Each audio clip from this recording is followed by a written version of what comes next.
ಸಂಘರ್ಷ ಕೊನೆಯಾಗಿರುವಂತಹ ಸಮಯ ಭಾರತ ಪಾಕ್ ನಡುವೆ ಕದನ ವಿರಾಮ ಘೋಷಣೆಯಾಗಿದೆ. ಭಾರತದ ದಾಳಿಗೆ ಮಂಡಿಯೂರಿದಂತಹ ಪಾಕ್ ಜಗತ್ತಿನ ರಾಷ್ಟ್ರಗಳಿಗೆ ಮನವಿ ಮಾಡಿಕೊಳ್ತಾ ಹೋಯಿತು. ಅದರ ಪರಿಣಾಮವಾಗಿ ಈಗ ಕದನ ವಿರಾಮ ಏನು ಡ್ರೋನ್ ದಾಳಿ ಆಗಿದ್ದೇನು, ಆದರೆ ಪ್ರತಿ ದಾಳಿಯನ್ನು ಕೂಡ ಯಶಸ್ವಿಯಾಗಿ ಸದೆಬಡಿಯುವಲ್ಲಿ ನಮ್ಮ ಡಿಫೆನ್ಸ್ ಸಿಸ್ಟಮ್ ಯಶಸ್ವಿಯಾಗಿತ್ತು. ಅದರ ಪರಿಣಾಮ ಈಗ ಮೇ 12ರಂದು ಭಾರತ ಪಾಕ್ ಮಾತುಕತೆಗೆ ನಿರ್ಧಾರ ಆಗಿದೆ. ಕದನ ವಿರಾಮ ಘೋಷಣೆಯಾಗಿದೆ. ಮೇ 12ಕ್ಕೆ ಮಧ್ಯಾಹ್ನ ಒಂದು ಮಾತುಕತೆ ನಡೆಯುತ್ತೆ. ಈಗ ಆ ಮಾತುಕತೆಯಲ್ಲಿ ಏನಾಗುತ್ತೆ, ಯಾವ ವಿಷಯಗಳ ಬಗ್ಗೆ ಚರ್ಚೆ ಆಗತ್ತೆ, ಇಡೀ ವಿಶ್ವದ ಚಿತ್ತ ಈಗ ಮೇ 12ರ ಆ ಮಹತ್ವದ ಸಭೆಯತ್ತ ನೆಟ್ಟಿದೆ. ಯಾಕಂದ್ರೆ ಕದನ ವಿರಾಮ ಅಂತಂದ ಮೇಲೆ ಗ್ರೌಂಡ್ಸ್ ಇರುತ್ತೆ, ಯಾವ ಫ್ಯಾಕ್ಟ್ಸ್ಗಳು ಅಲ್ಲಿ ಮಾತುಕತೆಗೆ ಬರುತ್ತೆ.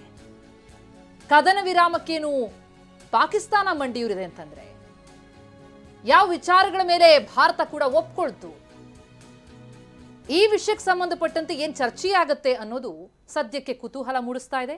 ಮೇ 12 ಆ ದಿನ ಸದ್ಯಕ್ಕೆ ಕದನ ವಿರಾಮ ಘೋಷಣೆಯಾಗಿದೆ. ನಾವು ಗಮನಿಸಿದ್ವಿ, ಮೊದಲಿಗೆ ಟ್ರಂಪ್ ಟ್ವೀಟ್ ಮಾಡ್ತಾರೆ, ನಂತರ ರೂಬಿಯೋ ಅವರಿಂದ ಟ್ವೀಟ್ ಬರುತ್ತೆ, ಆನಂತರ ಪಾಕ್ ವಿದೇಶಾಂಗ ಸಚಿವರಿಂದ ಮಾಹಿತಿ ಬರುತ್ತೆ ಕದನ ವಿರಾಮ ಘೋಷಣೆ ಅನ್ನೋದು.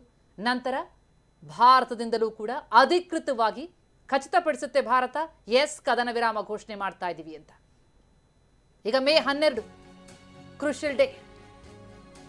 ಕದನ ವಿರಾಮಕ್ಕೆ ಪಾಕ್ ಭಾರತ ಒಪ್ಕೊಂಡಿದೆ ಅಂತ ಈಗ ನೇರವಾಗಿ ಡೊನಾಲ್ಡ್ ಟ್ರಂಪ್ ಹೇಳ್ತಾ ಇದ್ದಾರೆ. ತಕ್ಷಣದಿಂದ ಜಾರಿಗೆ ಬರುವಂತೆ ಎರಡೂ ದೇಶಗಳು ಒಪ್ಪಿಕೊಂಡಿವೆ. ವಿದೇಶಾಂಗ ಇಲಾಖಾ ಕಾರ್ಯದರ್ಶಿ ಇನ್ಫ್ಯಾಕ್ಟ್ ವಿಕ್ರಮ್ ಸ್ಪಷ್ಟನೆ ಕೊಡ್ತಾ ಇರುವಂಥದ್ದು, ವಿಕ್ರಮ್ ಮಿಸ್ತ್ರಿ ಹೇಳ್ತಾ ಇರುವಂಥದ್ದು. ಡೊನಾಲ್ಡ್ ಟ್ರಂಪ್ ಕೂಡ ಟ್ವೀಟ್ ಮಾಡಿದ್ರು, ಮೇ 12ರಂದು ಭಾರತ ಪಾಕಿಸ್ತಾನ ಮಧ್ಯೆ ಮಾತುಕತೆ ಇದೆ, ಈ ಮಾತುಕತೆ ನಡೆಯುತ್ತೆ. ಈ ಒಂದು ಸಂದರ್ಭದಲ್ಲಿ ಇಂದು ಸಂಜೆಯಿಂದಲೇ ಕದನ ವಿರಾಮಕ್ಕೆ ಒಪ್ಪಿಕೊಳ್ಳಲಾಗಿದೆ ಅನ್ನುವಂಥ ಮಾತನ್ನು ಕೂಡ ಹೇಳಿದ್ದಾರೆ. ಅಫ್ಕೋರ್ಸ್ ಇದು ಕದನ ವಿರಾಮ, ಸಂಪೂರ್ಣ ಯುದ್ಧ ವಿರಾಮ ಅಲ್ಲ. ಮೇ 12ರಂದು ಭಾರತ ಮತ್ತು ಪಾಕಿಸ್ತಾನ ಮಧ್ಯ ಇದೆ. ಭಾರತ ಕೂಡ ಕೆಲವೊಂದಿಷ್ಟು ಕಂಡೀಷನ್ಗಳನ್ನು ಭಾರತ ಪಾಕ್ ಸೇನಾ DGMOಗಳ ಮಧ್ಯೆ ಮಾತುಕತೆ ಇದೆ. ವಿದೇಶಾಂಗ ಇಲಾಖೆ ಕಾರ್ಯದರ್ಶಿ ವಿಕ್ರಮ್ ಸ್ಪಷ್ಟನೆ ಕೊಟ್ಟಿದ್ದಾರೆ. ಈ ಕದನ ವಿರಾಮವನ್ನು ಘೋಷಣೆ ಮಾಡಲಾಗಿದೆ. ಆದರೆ ಅದಾದ ಬಳಿಕ ಒಂದಿಷ್ಟು ಮಾತುಕತೆಗಳಿರುತ್ತೆ. ಪ್ರಮುಖವಾಗಿ ಭಾರತ ಕೂಡ ಬೇಡಿಕೆಗಳನ್ನು ಇಡುತ್ತೆ, ನಮ್ಮ ಕಂಡೀಷನ್ಸ್ಗಳಿರುತ್ತೆ, ನಮ್ಮ ಸಂಪೂರ್ಣ ಸಿಸ್ಟಮ್ಸ್ಗಳಿಗೆ ಅಥವಾ ನಮ್ಮ ನಾಗರಿಕರಿಗೆ ಯಾರ್ಯಾರು ತೊಂದರೆ ಕೊಟ್ಟಿದ್ದಾರೆ ಅವರ ಉಗ್ರರ ಬೇಡಿಕೆ ಪಟ್ಟಿಯನ್ನು ಇಡುವಂಥ ಸಾಧ್ಯತೆ ಇದೆ ಅನ್ನುವಂಥ ಮಾಹಿತಿ ಕೂಡ ಈಗಾಗಲೇ ಬರ್ತಾ ಇದೆ. ಆದರೆ ಇನ್ನು ಅಧಿಕೃತವಾಗಿ ಯಾವ ವಿವರಗಳು ಕೂಡ ಬಂದಿಲ್ಲ. ಖಂಡಿತವಾಗ್ಲೂ ಈ ಎಲ್ಲ ವಿಚಾರಗಳು ಸಾಕಷ್ಟು ದೊಡ್ಡ ಮಟ್ಟದಲ್ಲಿ ಚರ್ಚೆ ಆಗುತ್ತೆ. ಯಾವಾಗ ಈ ಸಂಪೂರ್ಣ ಬೇಡಿಕೆಗೆ ಸಿಗುತ್ತೋ ಆಗ ಸಂಪೂರ್ಣ ಕದನ ವಿರಾಮ ಆಗುತ್ತೆ. ಇಲ್ಲವಾದಲ್ಲಿ ಆನಂತರ ಈ ಒಂದು ಸೇನಾ ಕಾರ್ಯಾಚರಣೆ ಯಾವ ಸ್ವರೂಪ ಪಡೆದುಕೊಳ್ಳುತ್ತೆ ನೋಡಬೇಕಾಗತ್ತೆ. Director General of Military Operations of Pakistan called the Director General of Military Operations of India at 15:35 hours earlier this afternoon. It was agreed between them that both sides would stop all firing and military action on land and in the air and sea with effect from 1700 hours Indian Standard Time today. Instructions have been given on both sides to give effect to this understanding. The Directors General of Military Operations will talk again on the 12th of May at 1200 hours. S, ಇದು ಸ್ಪಷ್ಟನೆ ಬಂದದ್ದು. ಕದನ ವಿರಾಮ ಮೊದಲು ಪ್ರಸ್ತಾಪ ಮಾಡಿದ್ದು ಪಾಕಿಸ್ತಾನ. ನಿನ್ನೆ ರಾತ್ರಿ ಇಡೀ ಎರಡು ದೇಶಗಳ ಸಂಧಾನ ಮಾತುಕತೆಯಾಗಿದೆ. ಬೆಳಿಗ್ಗೆ ಪಾಕಿಸ್ತಾನ ಸೇನೆಯ DGMO ಕರೆ ಮಾಡಿದ್ದು. ಈ ಬಗ್ಗೆ ವಿಕ್ರಮ್ ಮಿಸ್ತ್ರಿ ಸ್ಪಷ್ಟನೆ ಕೊಟ್ಟಿದ್ದಾರೆ, ವಿದೇಶಾಂಗ ಇಲಾಖೆಯ ಕಾರ್ಯದರ್ಶಿ.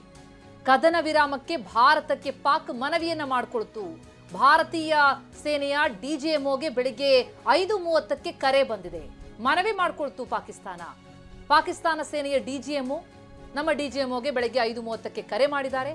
ಕೂಡಲೇ ಸೇನಾ ಕಾರ್ಯಾಚರಣೆಯನ್ನ ಸ್ಥಗಿತಗೊಳಿಸುವಂತಹ ಮನವಿಯನ್ನ ಮಾಡಿಕೊಂಡ್ರು. ಈ ಬಗ್ಗೆ ಮಿಸ್ರಿ ಹೇಳಿಕೆಯನ್ನ ಕೊಟ್ಟಿದ್ದಾರೆ. Director General of Military Operations of Pakistan called the Director General of Military Operations of India at 15:35 hours earlier this afternoon.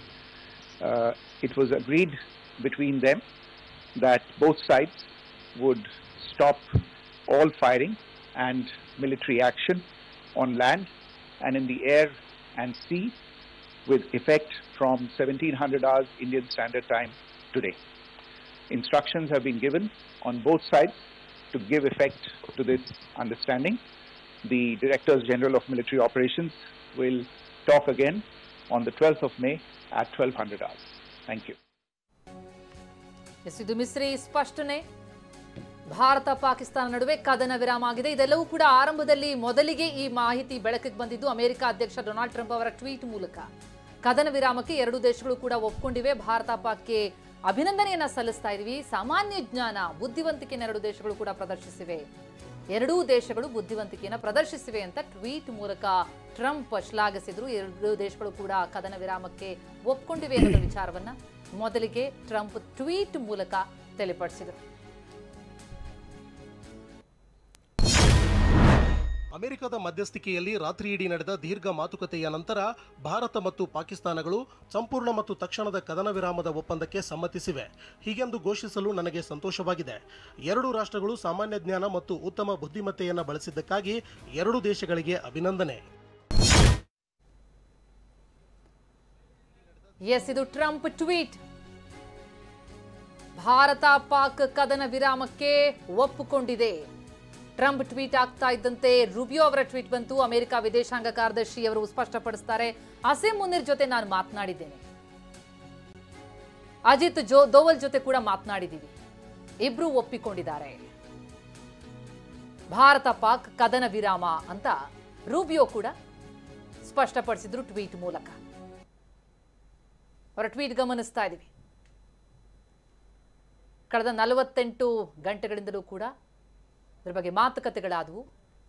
ಖುಷಿಯಾಗ್ತಾ ಇದೆ. ಪಾಕಿಸ್ತಾನ ಮತ್ತು ಭಾರತ ಸರ್ಕಾರ ಎರಡೂ ಕೂಡ ಒಪ್ಪಿಕೊಂಡಿದೆ. ಇದು ರೂಬಿಯೋ ಅವರ ಟ್ವೀಟ್. ಕಳೆದ 48 ಗಂಟೆಗಳಲ್ಲಿ ಅಮೆರಿಕ ಉಪಾಧ್ಯಕ್ಷ JD ವ್ಯಾನ್ಸ್ ಮತ್ತು ನಾನು ಪ್ರಧಾನಮಂತ್ರಿಗಳಾದ ನರೇಂದ್ರ ಮೋದಿ ಮತ್ತು ಪಾಕ್ ಪ್ರಧಾನಿ ಶಹಬಾಜ್ ಶರೀಫ್ ಹಾಗೆ ವಿದೇಶಾಂಗ ಸಚಿವ ಜೈಶಂಕರ್ ಜೊತೆ ಮಾತುಕತೆ ನಡೆಸಿದ್ದೇವೆ ಅಂತ ರೂಬಿಯೋ ಟ್ವೀಟ್ ಮೂಲಕ ತಿಳಿಸಿದ್ದಾರೆ.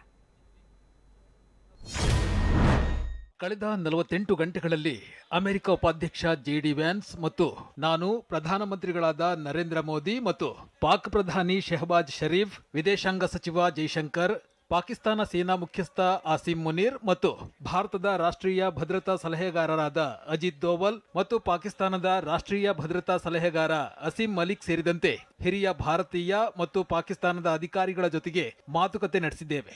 ಭಾರತ ಮತ್ತು ಪಾಕಿಸ್ತಾನ ಸರ್ಕಾರಗಳು ತಕ್ಷಣದ ಕದನ ವಿರಾಮಕ್ಕೆ ಒಪ್ಪಿಕೊಂಡಿವೆ ಮತ್ತು ತಟಸ್ಥ ಸ್ಥಳದಲ್ಲಿ ಮಾತುಕತೆ ಪ್ರಾರಂಭಿಸಲು ಒಪ್ಪಿಕೊಂಡಿವೆ ಅಂತ ಘೋಷಿಸಲು ನನಗೆ ಸಂತೋಷವಾಗಿದೆ. ಶಾಂತಿಯ ಮಾರ್ಗವನ್ನ ಆಯ್ಕೆ ಮಾಡಿಕೊಳ್ಳುವಲ್ಲಿ ಪ್ರಧಾನಿ ಮೋದಿ ಮತ್ತು ಶರೀಫ್ ಅವರ ಬುದ್ಧಿವಂತಿಕೆ, ವಿವೇಕ ಮತ್ತು ರಾಜತಾಂತ್ರಿಕತೆಯನ್ನ ನಾವು ಶ್ಲಾಘಿಸುತ್ತೇವೆ.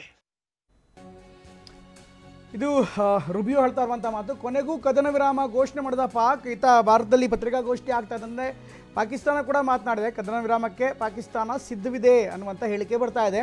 ಪಾಕಿಸ್ತಾನದ ವಿದೇಶಾಂಗ ಸಚಿವ ಹೇಳಿಕೆಯನ್ನು ಕೊಟ್ಟಿರುವಂಥದ್ದು.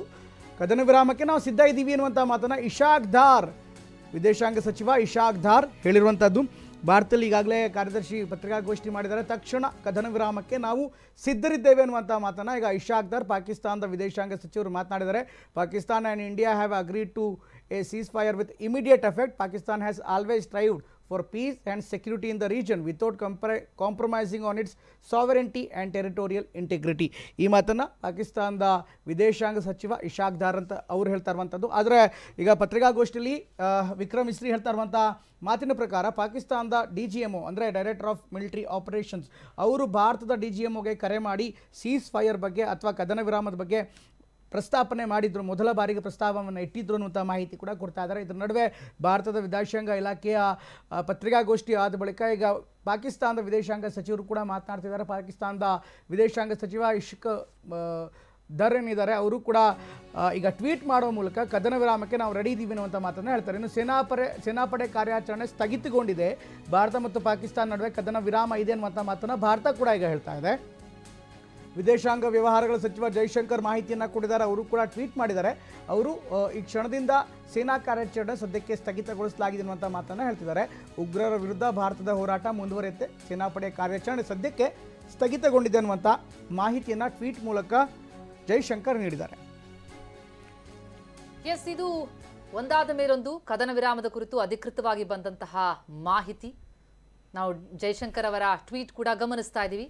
ಸೇನಾಪಡೆಯ ಕಾರ್ಯಾಚರಣೆ ಸ್ಥಗಿತಗೊಂಡಿದೆ, ಆದರೆ ಉಗ್ರರ ವಿರುದ್ಧದ ಸಮರ ಮುಂದುವರಿಯುತ್ತೆ ಅನ್ನೋದನ್ನು ಕೂಡ ಸ್ಪಷ್ಟಪಡಿಸಿದೆ ಭಾರತ.